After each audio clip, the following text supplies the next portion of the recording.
साहूणम् ॐ ह्रीं नमो अरिहन्ताणम् ॐ ह्रीं नमो सिद्धाणम् ॐ ह्रीं नमो आयर्याणम् ॐ ह्रीं नमो उवध्यायाणम्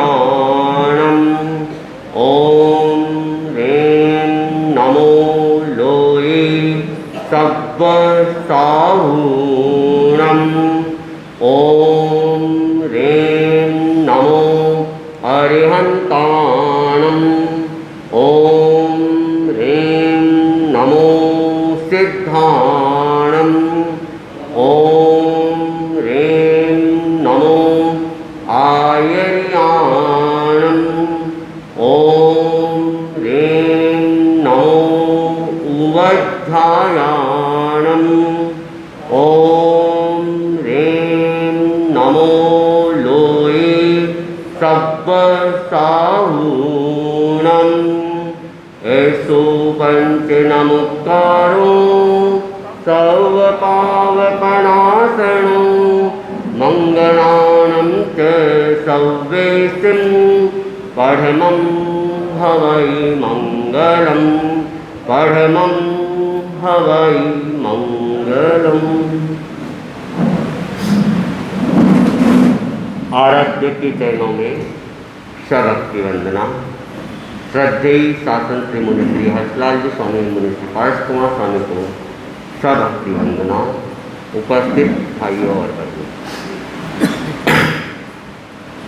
श्री नमोकार का ध्यान करो, श्री नमोकार का ध्यान करो, तन्मय बन कर गुणगान करो, श्री नमोकार का ध्यान करो, निज आत्मा का कल्याण करो, श्री नमोकार का ध्यान करो, प्रभु अरिहत राग विजेता है, आध्यात्मिक पथ अभिनेता है, प्रभु अरिहत राग विजेता है, आध्यात्मिक पथ अभिनेता है, सर्वज्ञ वचन का ज्ञान करो, श्री नमोकार का ज्ञान करो, सर्वज्ञ वचन का ज्ञान करो, श्री नमोकार का ध्यान करो, हे सिद्ध अमर अज अविकारी, शाश्वत आत्मिक सुख अधिकारी, हे सिद्ध अमर अज अविकारी, शाश्वत आत्मिक सुख अधिकारी, स्तवना सरिता में स्नान करो, श्री नमोकार का ध्यान करो, स्तवना सरिता में स्नान करो, श्री नमोकार का ध्यान करो, आचार्य महाव्रत के बालक, सद्धर्म संग के संचालक, आचार्य महाव्रत के पालक, सद्धर्म संग के संचालक, निज से निज की पहचान करो, श्री नमोकार का ध्यान करो, निज से निज की पहचान करो, श्री नमोकार का ध्यान करो, हे उपाध्याय आगम ज्ञाता, सज्ञान प्रदान त्रवण त्राता, हे उपाध्याय आगम ज्ञाता,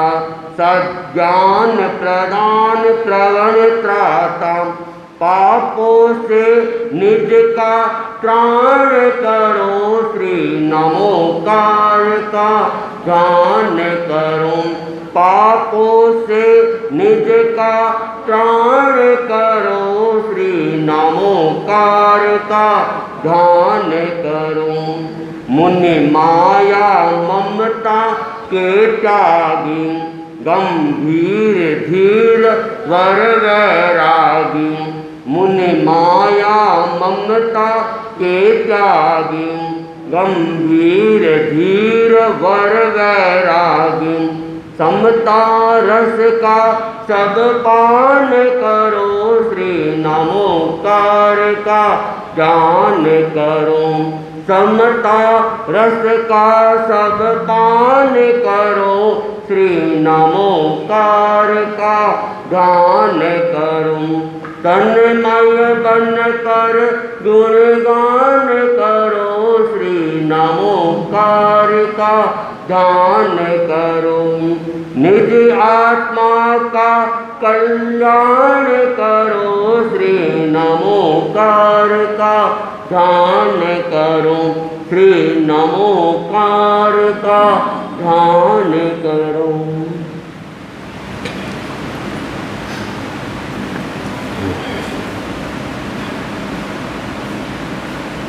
राजा प्रदेशी का दृष्टिकोण बदल गया, उसका दर्शन बदल गया, आचार और व्यवहार भी बदल गया। अब राजा प्रदेशी भावी जीवन की योजना प्रस्तुत करने वाला है। राज परिषद जुड़ती है, सब लोग आते हैं और राजा ने घोषणा की कि मैं आज सबके सामने अपनी नई योजना प्रस्तुत करना चाहता हूँ। सब लोग सोचने लगे कि राजा बदल चुका है, अब और क्या नई घोषणा करेगा। सबके भीतर में एक जिज्ञासा प्रबल हो गई और उस जिज्ञासा को सुनने के लिए काफ़ी लोग आए हुए थे। सबके मन में एक प्रश्न था और कहा जाता है कि जब कोई प्रश्न करके छोड़ देते हैं तो लोगों के मन में अनेक बार एक विशेष ही जिज्ञासा प्राप्त होती है और जब तक उस प्रश्न का समाधान नहीं मिलता है चैन नहीं मिलता। व्यक्ति उसको प्राप्त करने के लिए उत्सुक हो जाता है और अनेक तरह की कल्पनाएं भी करने लगता है। गुरुदेव तुलसी की एक विशेषता थी कि वे जब भी कोई नया कार्य करने वाले होते थे तो बहुत पहले एक जिज्ञासा पूरे धर्म संघ के सामने रख देते थे और उस जिज्ञासा को समाहित करने के लिए श्रावक समाज गुरु चरणों में उमड़ पड़ता था। अनेक बार आचार्य तुलसी ने ऐसे प्रयोग किए। आचार्य महाप्रज्ञ जी ने भी जब घोषणा की थी नए युवाचार्य का तो एक जिज्ञासा पैदा हो गई, किसको बनाएंगे। अनेक तरह के नाम भी आने लग गए थे, यहाँ तक कि 2 नाम तो काफ़ी चले थे, महाश्रमण मुनि मुदित कुमार या साध्वी प्रमुखा कनक प्रभा। यह भी एक नाम चला था। क्या इस बार नया काम होने वाला है क्या आचार्य एक साध्वी को अपना उत्तराधिकार देने वाले हैं। इस तरह के प्रश्न भी घूमे थे। यहाँ तक कि गुरु चरणों में भी जो लोग आए थे वे दोनों तरफ के फोटो और क्वेश्चन मार्क लगा के लेके आए थे कि कौन युवाचार्य। तो जिज्ञासाएं होती है तो लोग इकट्ठे भी होते हैं क्योंकि उनको समाधान चाहिए। तो वहाँ भी काफ़ी लोग इकट्ठे हो गए थे और सबके दिमाग में एक जिज्ञासा बुलबुला रही थी कि अब नई घोषणा क्या होगी, नई घोषणा क्या होगी। तो यथा समय राजा प्रदेशी ने कहा, इतने दिनों तक मैं राज्य कार्य का संचालन करता था, आज से मैं प्रत्यक्षतः संचालन नहीं करूंगा, परोक्षतः ध्यान अवश्य रखूंगा कि प्रत्यक्ष रूप से तो मैं राज्य का संचालन नहीं करूंगा, लेकिन मैं पीछे से राज्य की व्यवस्था के ऊपर अपनी नज़र बनाए रखूंगा, ध्यान जरूर रखूंगा। और मेरे राज्य में 60,000 गांव है, उन 60,000 गांवों को मैं 4 भागों में बांट देता हूँ। एक नई घोषणा जनता के सामने आ गई कि 60,000 गांवों का बंटवारा करना और 4 भागों में करना है। लोग सोचने लगे ये क्या बात हो गई, जो राजा हमेशा बटोरता रहा, इकट्ठा ही करता रहा, आज वह बांटने की बात कर रहा है। कुछ गले नहीं उतर रही है, ये तो हमेशा इकट्ठा करने की भावना वाला, और अब कह रहा है मैं इनको 4 भागों में बांट रहा हूं। तो बड़ा अजीब सा लगता है, क्योंकि व्यक्ति का स्वभाव होती है, व्यक्ति की प्रकृति होती है, वो आसानी से बदलती नहीं है। एक बार एक सेठ था और कहा जाता है महाकंजूस सेठ था, और वह कहीं जा रहा था तो रास्ते में खड्डा था। उसका चिंतन तो धन में लगा हुआ था, कैसे अधिक से अधिक। तो आदमी जब सोचते सोचते चलता है तो रास्ते का ध्यान नहीं रख पाता है, कभी गड्ढे में गिर जाता है तो कभी ठोकर लग जाती है। तो उधर सड़क के ऊपर एक खड्डा खोदा हुआ था और वो उस खड्डे के अंदर गिर जाता, और गिरने के बाद में उसको थोड़ा होश आता है, लग भी जाती थोड़ी, और वो खड्डे में था। और आप लोग जानते हैं मनुष्य का स्वभाव है, भीड़ इकट्ठी उस समय तत्काल हो जाती है। तो भीड़ भी इकट्ठी हो गई। कुछ लोगों ने देखा सेठ जी गिर गए हैं तो सेठ जी को निकालना चाहिए। तो कुछ लोग आगे आए और सेठ जी को कहा, सेठ जी हाथ दो, हम आपको बाहर निकाल लेते हैं। सेठ जी ने बात सुनी और हाथ को और खींच लिया। उन्होंने कहा, सेठ जी हाथ दे दो, हाथ, हम आपको निकालना चाहते। लेकिन सेठ जी तो और हाथ को मजबूती से पकड़ के, लोगों ने कहा कैसा मूर्ख आदमी है, एक तो हम सहायता करना चाहते हैं, इनको निकालना चाहते हैं, और ये हाथ को और कस के खींच रहे, हाथ को दे नहीं रहे। अब लोग चर्चा कर रहे थे, इतने में एक और व्यक्ति कोई आ गया। उसने पूछा, अरे क्या हुआ? अरे हुआ क्या, वो सेठ जी गिर गए और हम सेठ जी को निकालना चाहते हैं लेकिन हाथ ही नहीं दे रहे सेठ जी। तो उसने खड्डे में देखा तो उसने कहा, ये तो मेरे पड़ोसी है, अरे मैं इनको जानता हूँ, मैं इनको निकालता हूँ। तो वो आगे गया, सेठ जी को कहा, सेठ जी लो लो ये हाथ लो, हाथ। और सेठ जी ने हाथ तत्काल ऊपर कर दिया और लोगों ने उसको क्या किया, निकाल दिया। तो लोगों ने कहा, अरे भाई तुम्हारी बात मान ली, हमारी बात तो नहीं मानी। उसने कहा, बात मानने में, बात बोलने में अंतर है। आपने हाथ देने की बात कही थी और मैं हाथ लेने की बात कर रहा था। ये देने की भाषा जानते ही नहीं है, ये लेने की ही भाषा जानते हैं। इनको लेने की बात कहोगे तो सुन लेंगे, और देने की बात करोगे तो सुनी हुई बात को भी तो ऐसे भी अनेक लोग होते हैं। तो राजा प्रदेशी वह भी किसी जमाने में देने की बात नहीं जानता था, केवल लेने की ही बात जानता था, इकट्ठा करने की ही बात जानता था। जनता के कल्याण की उस समय उसके मन में कोई भावना नहीं थी। लेकिन केसी स्वामी के संपर्क में आने के बाद में उनका दृष्टिकोण बदल जाता है, विचार बदल जाता है, भावना बदल जाती है और वह अब अपने जीवन को रूपांतरित करने की दिशा में अग्रसर होने लगता है।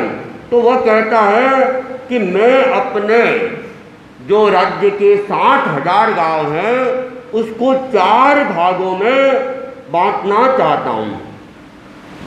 तो एक भाग बलवाहन सेना के लिए रहेगा, शासन की सुरक्षा के लिए रहेगा, और दूसरा भाग अंतःपुर के लिए रहेगा, तीसरा भाग कोष्ठागार के लिए रहेगा और चौथा जो भाग है वह कुटागारशाला के लिए रहेगा। तो उसने 4 भागों में अपने राज्य को बांट लिया कि उससे जो कुछ भी आय होगी, तो पहले तो सेना के लिए, क्योंकि सेना जरूरी है, राज्य है तो राज्य की सुरक्षा भी जरूरी है, और राज्य की सुरक्षा करनी है तो सैनिकों को रखना पड़ेगा, सैनिकों को वेतन भी देना पड़ेगा, उनके खाने पीने की भी व्यवस्था करनी पड़ेगी। तो एक भाग। दूसरा भाग अंतःपुर के लिए, जो भी महारानियां हैं, रानियां हैं, राजकुमार हैं या स्वयं हैं, तो उनके जीवन यापन के लिए एक भाग रखा गया। तीसरा भाग कोष के लिए, भंडार के लिए, क्योंकि अगर कोष ही खाली है तो व्यवस्थित राज्य का संचालन हो नहीं सकता है, तो कोष भी जरूरी है। आने वालों को अनेक बार दान वगैरह भी देना पड़ता है, आपदाएं वगैरह आ जाए तो उस आपदा में भी राजा को धन की व्यवस्था लोगों के लिए भी करनी पड़ती है। आप लोगों ने देखा ही है, कोरोना काल के अंदर भारत सरकार ने और राज्यों की विभिन्न सरकारों ने फ्री में भोजन बांटा। जो गरीब लोग हैं, काम धंधा बंद हो चुका है, तो क्या करें, तो सरकार ने इतने बड़े देश की व्यवस्था अपने हाथों में ली। तो ये राजा का कर्तव्य होता है, राजा का दायित्व होता है कि समय पर जनता की, प्रजा की सुरक्षा करे, उनके लिए व्यवस्था करे। और एक भाग कुटागारशाला के लिए कि जो भी बाहर से यात्री आते हैं, पथिक आते हैं, गरीब लोग हैं, तो उन लोगों के लिए ठहरने की व्यवस्था, भोजन की व्यवस्था, भूखे नहीं मरे। तो ये एक सामाजिक व्यवस्था है और राजा को हर दृष्टि से सोचना भी पड़ता है। तो राजा प्रदेशी अब व्यवहारिक हो चुका था, तो उसने व्यवहार जगत को देखते हुए 4 भागों के अंदर अपने राज्य को बांट दिया और कहा गया कि जब तक व्यवहारिक नहीं बनते हैं तो अनेक बार समस्याएं भी पैदा हो जाती है। हम इतिहास में घटना सुनते हैं अदिति कुमार की। अदिति कुमार जो कि राजा उदय का पुत्र था, और राजा उदय जिसके लिए भगवान महावीर 700 कोस संभवतया का विहार करके उसको तारने के लिए भगवान स्वयं पधारे थे। तो राजा उदय का संकल्प था कि अगर भगवान यहाँ पधारते हैं तो मैं भी संयम जीवन स्वीकार कर लूँगा। और भगवान तो सर्वज्ञ थे, उन्होंने जान लिया और भगवान ने वहाँ पे जाने का निश्चय कर लिया। तो जब भगवान वहाँ पधारते हैं तो उन्होंने, राजा उदय, उसने देखा अपने को संयम लेना है तो राज्य तो संभालना है। तो पुत्र कौन था? अदिति कुमार। राजा के मन में एक शुभ चिंतन आया कि राजेश्वरी क्या है, राजेश्वरी नरकेश्वरी, कि राज्य तो नरक का कारण है, नरक में ले जाने वाला है। मैं अपने बेटे को इस मार्ग पर क्यों बढ़ाऊं? तो राजा ने तो शुभ चिंतन करके, उसके भावी जीवन के कल्याण का चिंतन करके अपने बेटे को राज्याधिकार नहीं दिया, उत्तराधिकारी नहीं बनाया, और अपने भांजे को उन्होंने अपना उत्तराधिकारी बना दिया। तो ये बात राजा उदय की दृष्टि से अच्छी हो सकती है, लेकिन व्यवहार जगत को देखा जाए तो वो उचित नहीं थी। लोगों में भी चर्चा हो गई, ये क्या बात है, बेटा नहीं होता तब तो भांजे को संभलाया जा सकता था, बेटा हो है और बेटे को नहीं संभलाया, इसका कारण क्या है? और फिर जितने लोग उतनी मुँह उतनी बातें, अलग अलग तक चर्चा होने लगी। अदिति कुमार के प्रति भी अनेक लोगों की गलत धारणाएं भी बनने लग गई, और अदिति कुमार के मन में भी एक चोट लग गई कि मैं सक्षम हूँ, मैं राज्य को संभाल सकता हूँ, मुझे राज्य जो मिलना चाहिए वो मेरे पिताजी ने मुझे नहीं दिया, और मेरे भाई जो कि बुआ का बेटा है उसको दे दिया, ये उचित नहीं किया।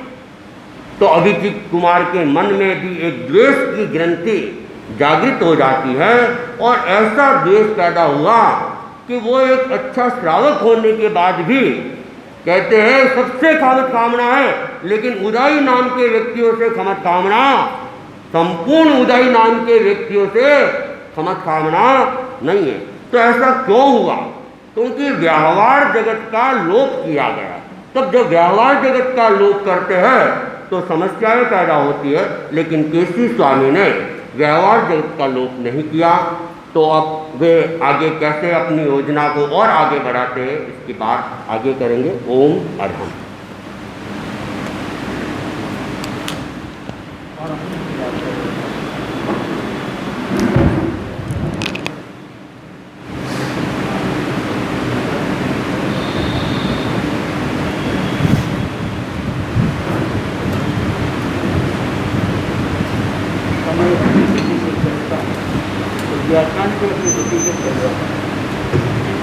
राजा प्रदेशी का व्याख्यान चल रहा है।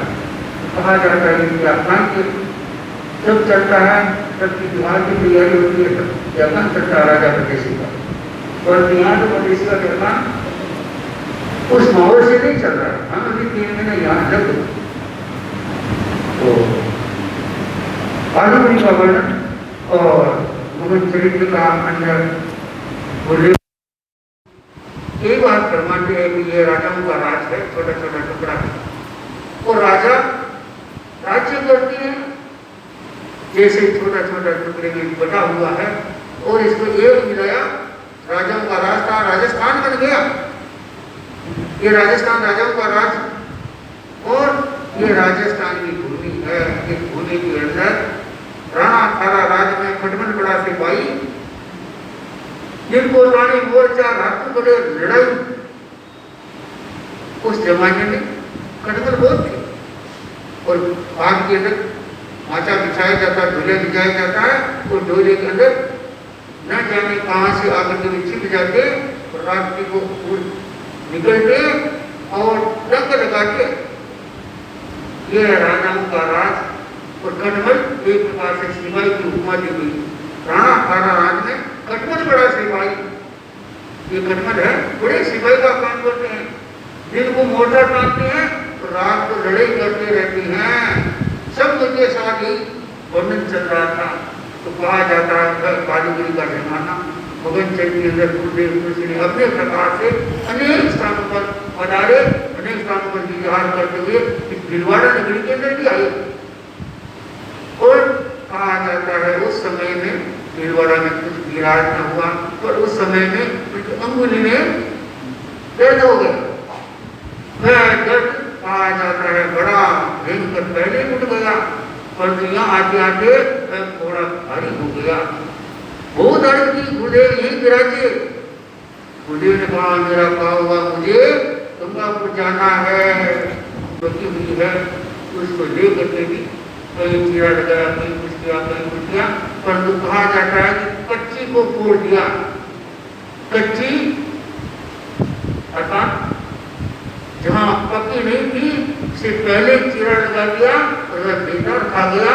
वह हाथ एक प्रकार से थोड़ा थोड़ा तैयार करते विश्राम करते धीरे धीरे मंजिलों मंजिल गंगा को तो पधार गए।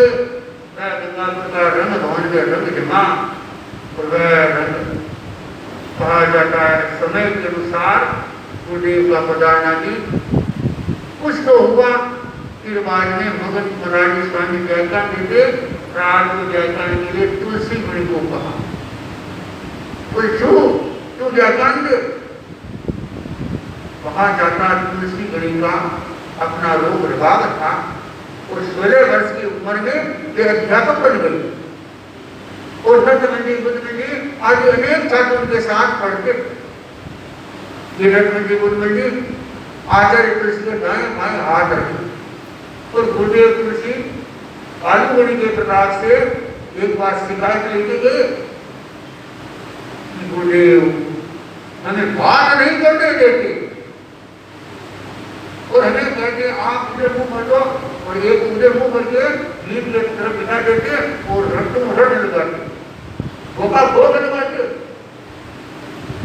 ये शिकायत लेके गए कालीगढ़ के पास में तो कालीगढ़ ने कहा ये शिकायत तुम्हारी नहीं चलेगी। क्यों नहीं चलेगी? अभी गया जितना भी शिष्य को कसना चाहे कस सकेगा और फिर तुम्हें कोई बतलाने वाले नहीं है। फिर खूब बात करना। अभी तो तुम सीखो, जितना सीख लोगे वह ज्ञान तुम्हारा हो जाएगा। हम बचपन में बातों में पड़ जाएंगे तो फिर ज्ञान सीखना नहीं होगा और ज्ञान के बिना ज्ञान कंठा नोट अंता अंतिम दाम होता है। माल खरीद लेगा क्या जाएगा, माल खरीद लेगा और कंठ में ज्ञान होगा कहीं देगा ज्ञान दे देगा। वे धड़क के पोती उठाए ना उठाए कोई बात नहीं, पोती पड़ी। यहाँ के केस राव ने कहा महाराज आज पोती तो आरती नहीं लगी, लेकिन जो पोती को क्या आरती लो खुद इंसान फरमाया करके पोती पढ़ करके व्याख्यान दे क्या व्याख्यान दिया है।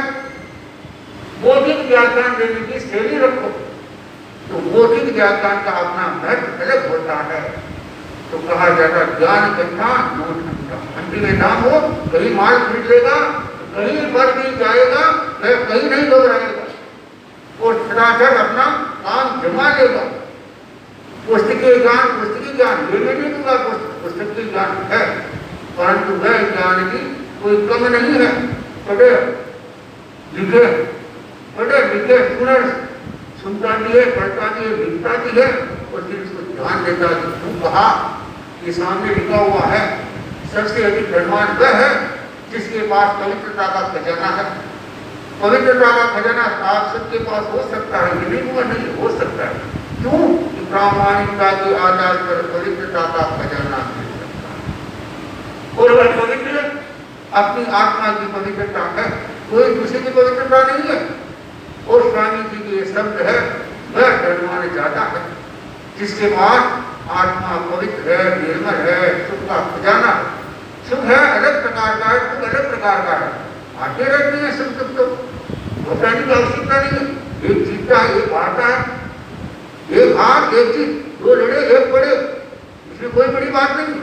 परंतु पहले सोचे लड़के की है, लड़ने के किसी भी कोई रहस्य होगा तो वह लड़ता भी है और ये सोचता है मेरी गलती करी नहीं, लड़ता तो अच्छा है।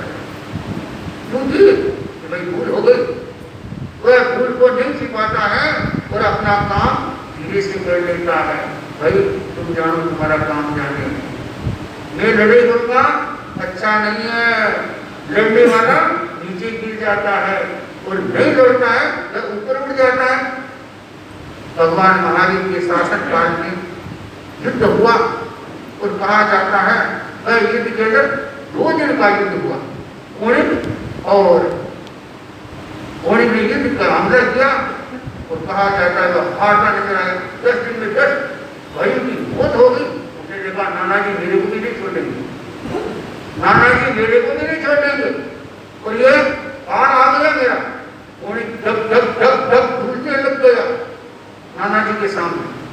कहा जाता है ठिकाने गया कि अपने मित्र देव को याद किया और वह मित्र देव आकर के कहा, भाई तेरी जिद जब होगी वहाँ का मंदिर है, उस मंदिर को खंडर खंडर खंडर करके बिगाड़, वहाँ तो जाने ही नहीं देती, वहाँ तो कोई जा ही नहीं सकता। वहाँ जाकर के अपने मंत्री के द्वारा फूट डलाई। ये फूट क्या करती है, अलग अलग टुकड़े टुकड़े मार देती है। आप भी एक फूट होकर के काम करते हैं तो आपकी बाबा होती है। आज सामने बेटा है, अनेक जिंदगी भी है, सब मोजिद है, सब कार्य करता है, अच्छा काम करने वाले हैं, परंतु समय के साथ ये झुक जाते हैं। क्यों झुकते हैं भाई, एक मुंह खड़ा करके अपने अच्छा ये काम करेगा, ये काम करेगा, क्या एक दूसरे का विदेशी होकर के काम बनता जाता है, बांटा जाता है और काम बनता है। तब हम कहते हैं भाई बाढ़ टूट के खाना बेकुंड में जाना, बाढ़ टूट के खाना बेकुंड में जाना, अकेले अकेले खाना नारकी में जाना, अकेला नहीं खाना चाहिए, सबको हिस्सा दे, सबका काम यदि चलता है अपने अपने हिस्से के भागीदार बनते हैं, मस्त रहते हैं। तो मैं अपनी बात को ज्यादा नहीं लंबाता हुआ यही कहूँगा, हम अपने आप स्थिर रहे। और मुझे एक बात वो याद आ गई, 50 मिनट हुए थी तो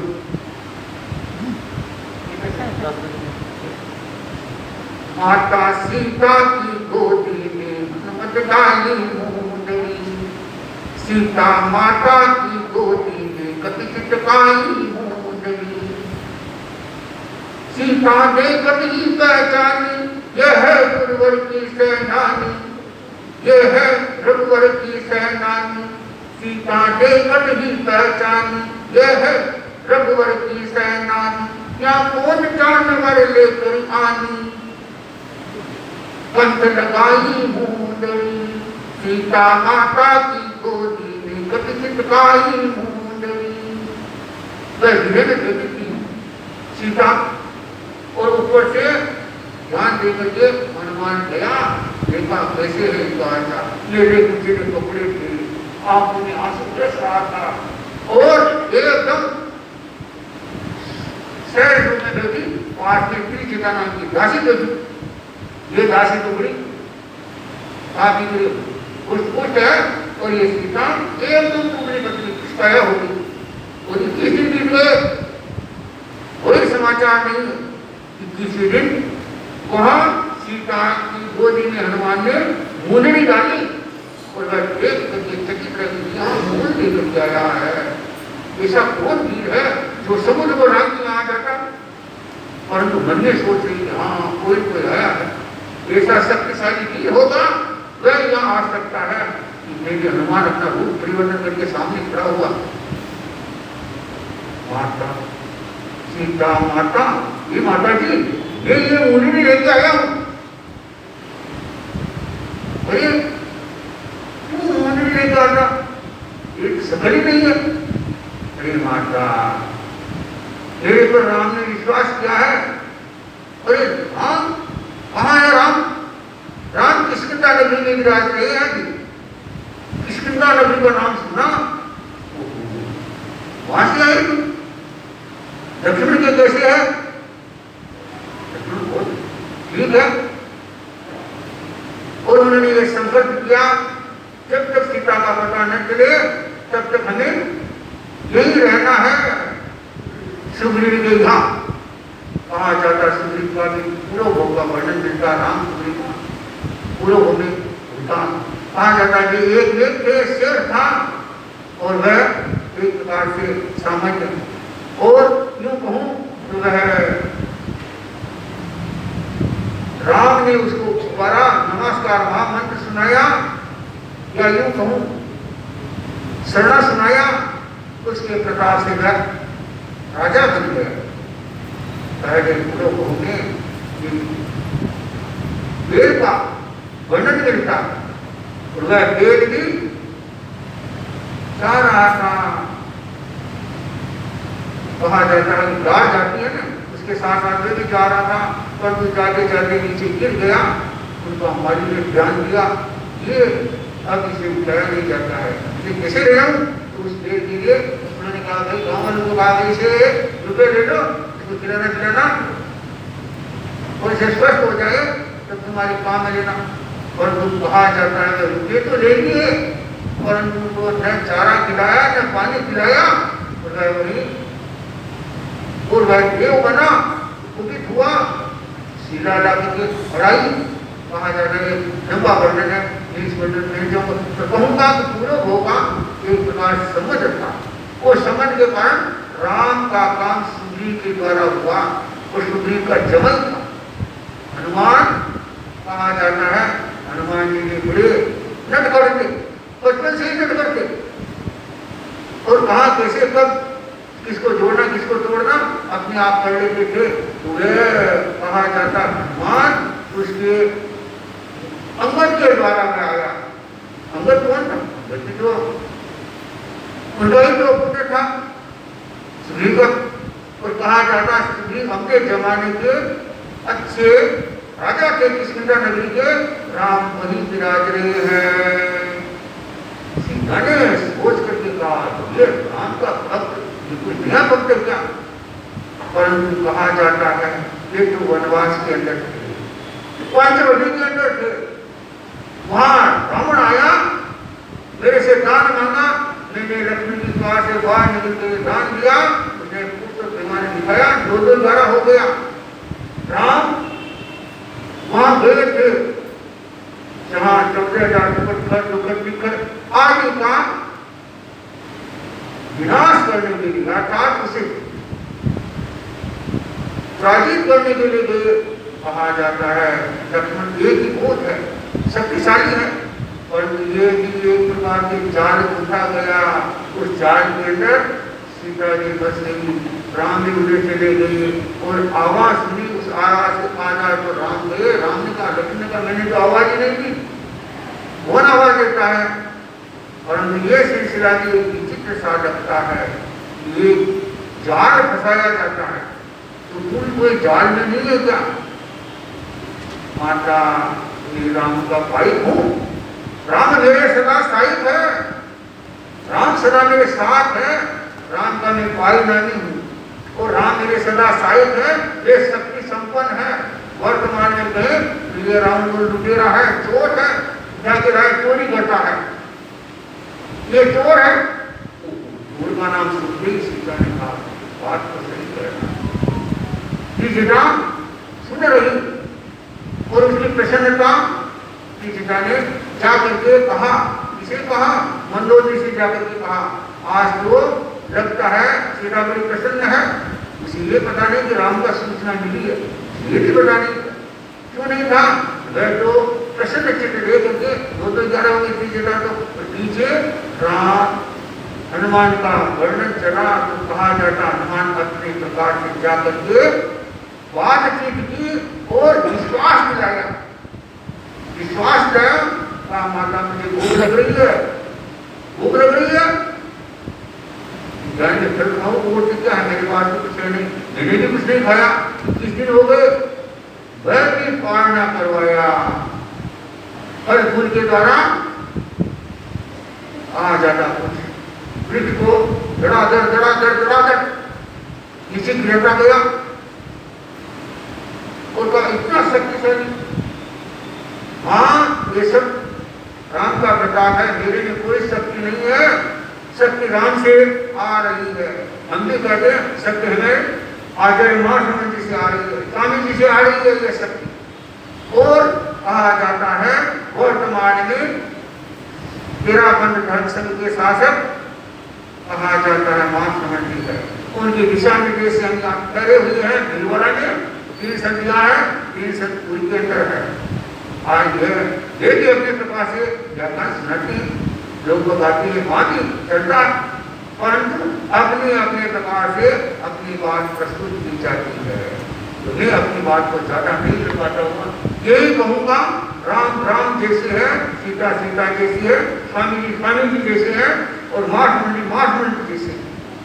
उनका वर्णन नहीं किया जा सकता। क्यों नहीं किया जाता?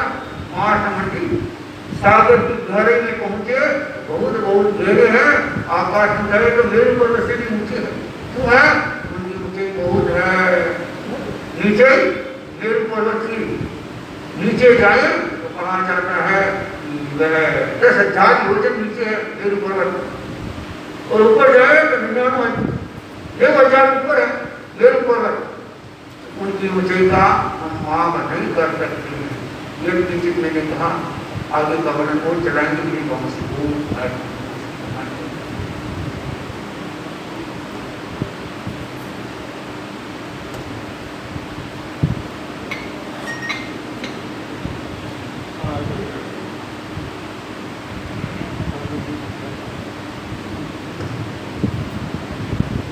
हमारे सिंह के स्वामी जी का नाम पर हम विभिन्न प्रकार के त्याग भी करते हैं, उनकी स्मरणा करते हैं। तो मुझे कुछ कहीं कहने वाला उन्हें सुना गुरुवर तुम्हारे जीवन से एक ज्योति पाए, गुरुदेव तुम्हारे जीवन से एक ज्योति पाए, एक बार सोए संसार को जगाए, एक बार सोए संसार को जगाए, गुरुवर तुम्हारे जीवन निज रक्ष कौन ऐसा हो दूसरा धरावे, निज रक्ष कौन ऐसा हो दूसरा कौन धरावे, आराध श्री शरण आराध श्री शरण लोकान में चढ़ाए, गुरुवर तुम्हारे जीवन से एक ज्योति पाए, एक बार सोए संसार को जगाए, गुरुवर तुम्हारे जीवन आदर्श वह अहिंसा पल पलक साधना में, आदर्श वह अहिंसा पल पलक साधना में, इंसान हार माने, इंसान हार माने, किसी भेद ना बताए, गुरुवर तुम्हारे जीवन से एक ज्योति पाए, एक बार सोए संसार को जगाए, गुरुवर तुम्हारे जीवन वह सत्य सत्य निष्ठा सो कश्मीर किनारे, वह सत्य सत्य निष्ठा सो कश्मीर किनारे, आस्थापना तपस्या आस्थापना तपस्या वहाँ तक लोग आए, गुरुवर तुम्हारे जीवन से एक ज्योति पाए, एक बार सोए संसार को जगाए, गुरुवर तुम्हारे जीवन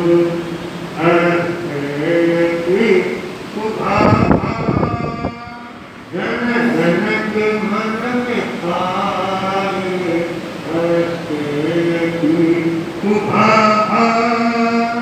जन जन के मन में आए, विश्व सते सहे विश्वस्ते सभी के वो रवत की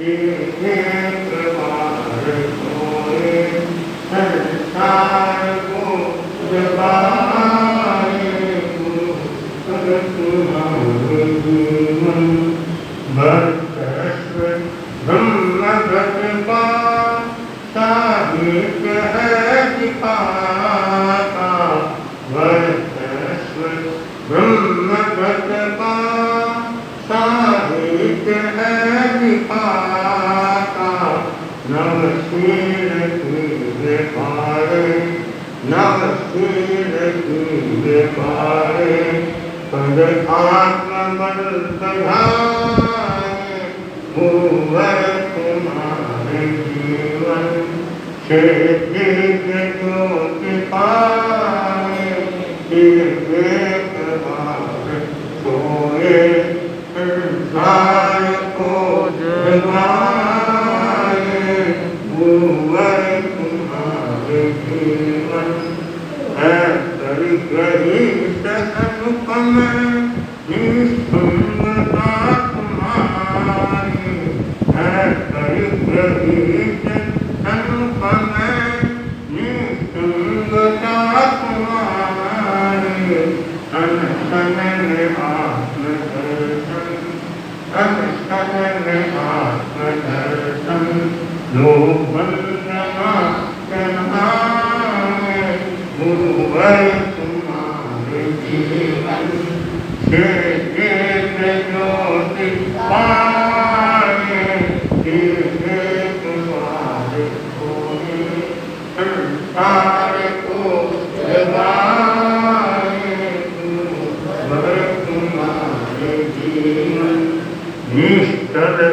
उदार व्यापक आत्म चेतना में निष्ठल उदार व्यापक निष्ठल उदार व्यापक आत्म चेतना में तुलसी सदैव बनते तुलसी सदैव बनते देवी भावनाएं गुरुवर तुम्हारे जीवन से दिव्य ज्योति पाए एक बार सोए संसार को जगाए गुरुवर तुम्हारे जीवन।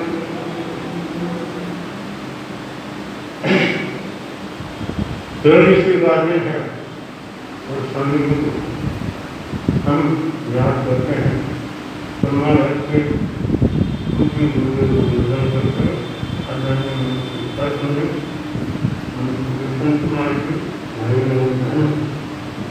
स्वामी जी विजय पुरुष थे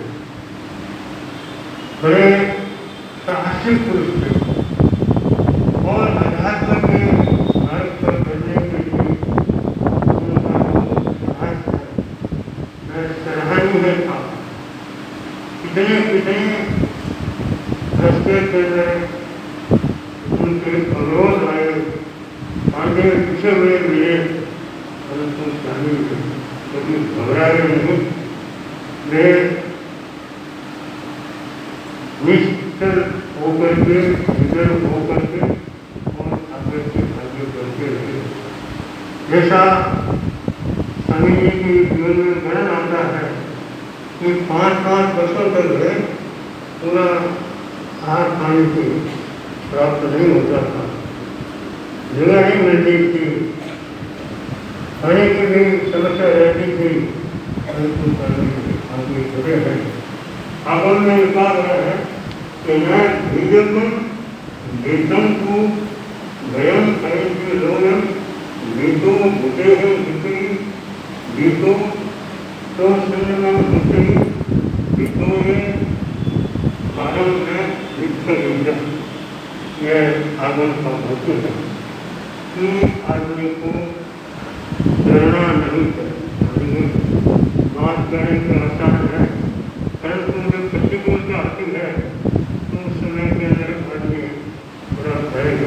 जाता है।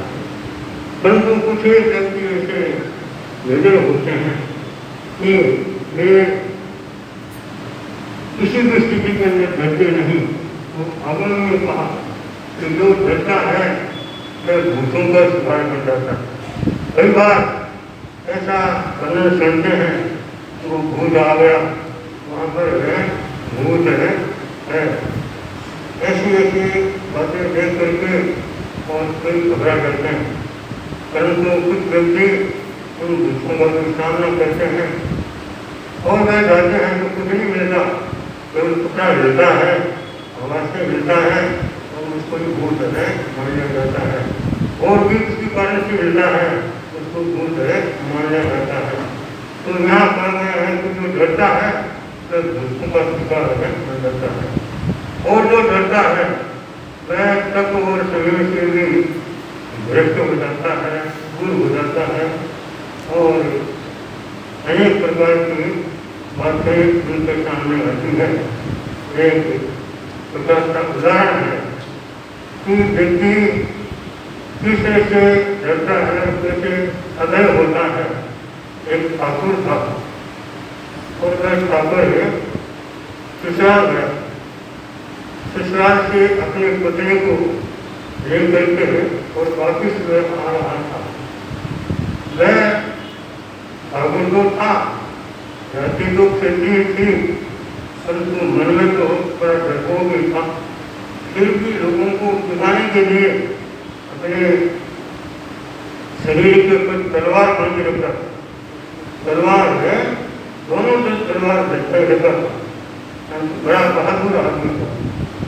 जब पत्नी को लेकर के मैं ससुराल से वापिस अपने घर की तरफ आ रहा था तो पुराने जमाने के अंदर जैसा वर्णन आता है कि कोई भी क्षत्रियाणी होती है तो खुले में नहीं रहती है, उनके ऊपर कपड़ा रखा जाता है।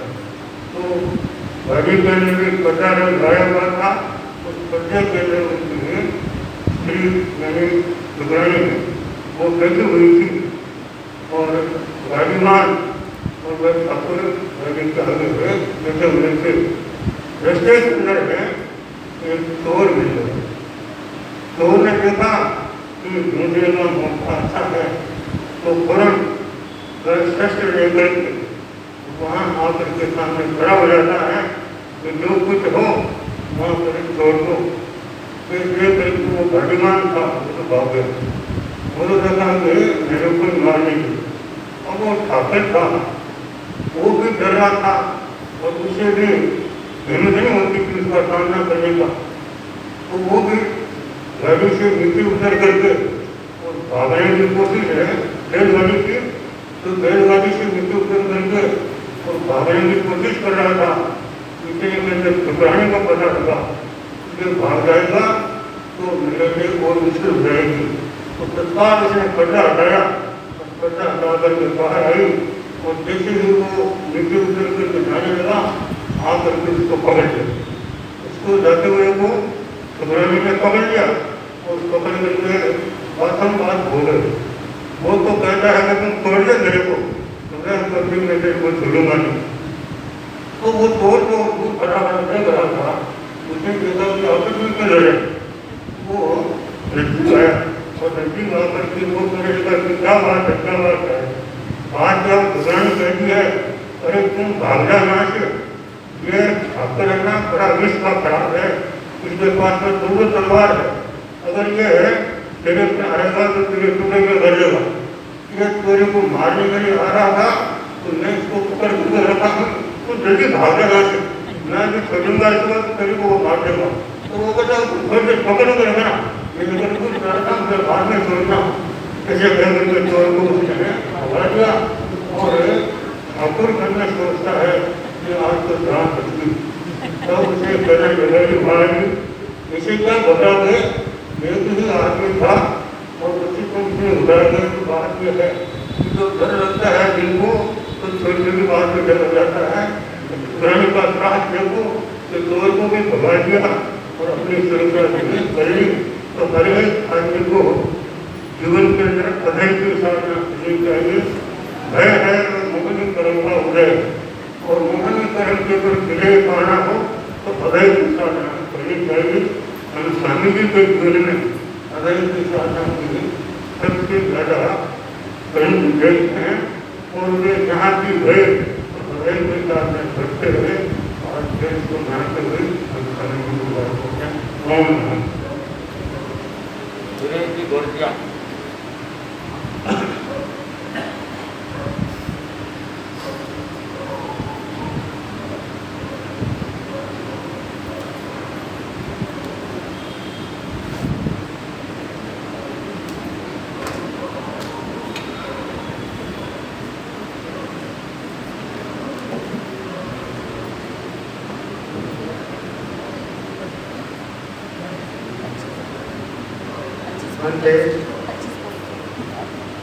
कल इनिशिएशन कॉलेज का प्रोजेक्ट सुन रहा था मैं।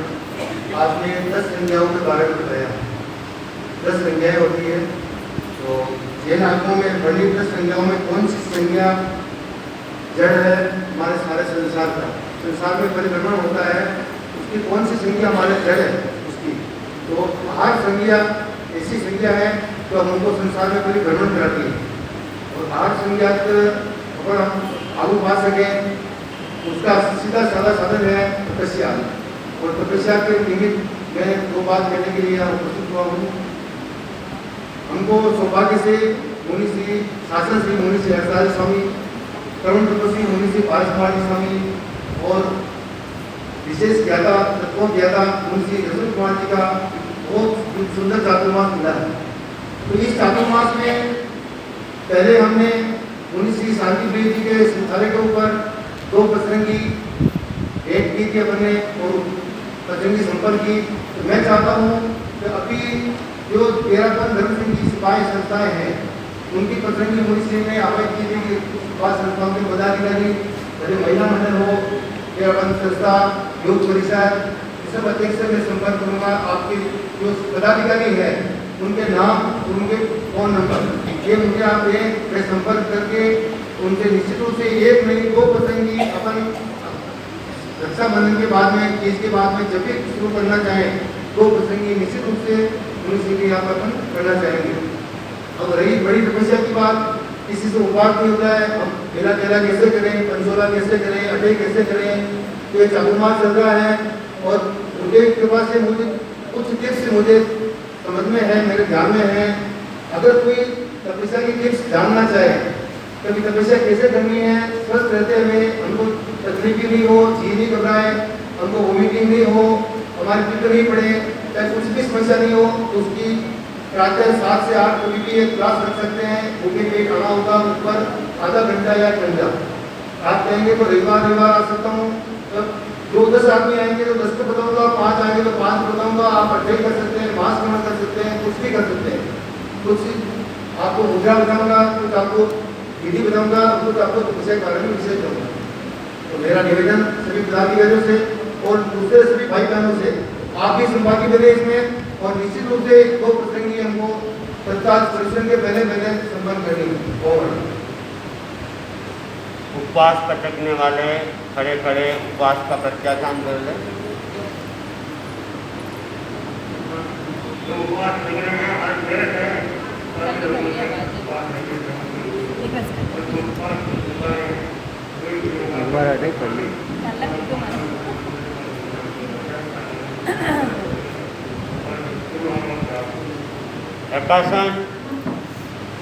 प्रकाशन का प्रत्याख्यान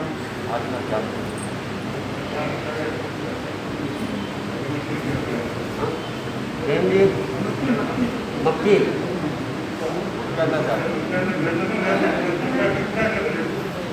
आज मक्की के भुट्टे खाने के त्याग है। और 4 तारीख सोमवार को महिला मंडल के तत्वावधान में कन्या मंडल की ओर से 25 बोल प्रतियोगिता रखी गई है, और वो मौखिक रूप से ही होगी, और ग्रुप बनाए जाएंगे और प्रश्न अलग अलग राउंड में पूछे जाएंगे, अलग अलग तरीके से पूछे जाएंगे। तो जो भी भाग लेना चाहते हैं वे 25 बोल को अच्छे से घोट के कंठस्थ कर ले और अपना नाम भी शनिवार तक लिखवा दे। मंगल पाठ आपको तो पहले ही लिखा दो।